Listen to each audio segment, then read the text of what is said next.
Since I can remember, Notre Dame freshman twins Carlos and Jorge have known judo as a way of life. They began competing at 8 years old and eventually became members of the Puerto Rican judo national team, traveling all over the world, both for competitions and training camps. Between the two of them, we're going to brag a little bit, they have earned 19 top 10 international rankings. No big deal, right, guys? No big deal. No big deal. All right, I got to talk a little bit about this. Two identical twins from Puerto Rico. What are you doing at Notre Dame, Indiana? Okay, so we applied to a couple of colleges here in the United States, and it's very common for high schools to actually go to the United States. So initially, we were more concentrated on engineering schools because we both wanted to be engineers. Yeah.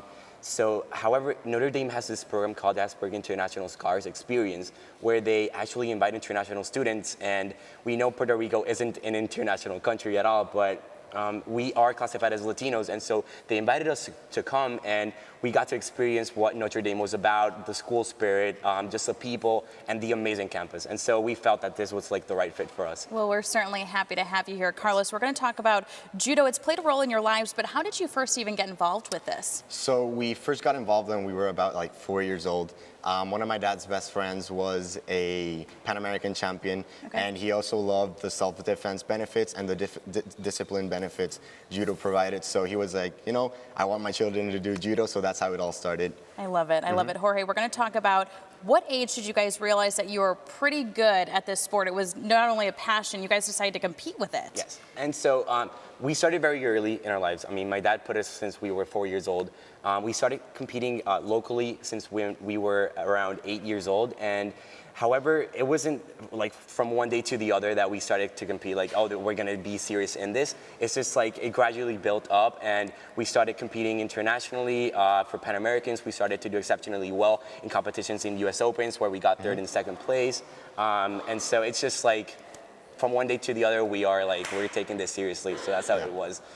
I love it. We have to talk about that travel, because with what you guys do comes a lot of traveling. I want to hear some stories. Carlos, talk about those stories for me. We're going to put up a graph for you. I think all those are the places you've been, right? That's pretty amazing. Yeah, and we are also missing Seoul, Korea, which was all the way on the other side. But yeah, we've been to a lot of different places. I would say some of the highlights have been several Pan Americans. We've been to Pan Americans in Brazil, Colombia, and Argentina. I've brought 2 different medals from 2 different Pan Americans, which is very, very rewarding. I've also brought a gold medal from US Open, and we've also participated in 2 different World Championships, including Ukraine and Miami, United States. So it's been a very, very wild ride, but very rewarding and very fun. I am so jealous. I'm going to ask you this question. You guys are the same size. You look exactly the same. How about competition between the two of you? How does that go? Do you actually compete against each other? So we actually do compete against each other. However, in Puerto Rico, for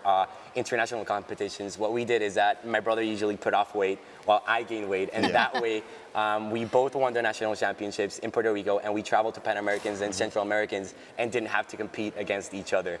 And so that was like the crazy ride. Sometimes we did compete against each other, and it was fun to watch. I mean, it got really personal, but it was fun. Certainly, yeah. I mean, I was going to say that. How do you even handle something like that? Because you have to go all out. You want to win, but it's your brother. Yeah, and my dad is like, I'm not going to even watch. Yeah, he's sweating over in the back. My parents would be, they would just cover their eyes. I'm not looking. I love it. I love it. Let's bring you back here to Notre Dame. How's it going so far? Are you happy with your decision? Absolutely. This is absolutely the best decision we could ever make. We started, when we decided to come here, it was, at first we were a little bit nervous, but we definitely adapted with all the academic rigorous. We're both engineers, so it's definitely been very challenging, but very rewarding. Yeah, and we participated in a club that's called SIBC, and so last semester I got to go to one of the big 4 accounting firms to present a consulting project, which was Ernst & Young, and this semester I got to go to Google, so it was just like a really cool experience. Just like to network with Notre Dame alumni in all these companies. So it's amazing. Certainly important. Guys, thank you so much for joining us. What a pleasure. Love hearing your story. Send a postcard my way when you keep traveling, would you? Absolutely. All right. Thank you so much, guys.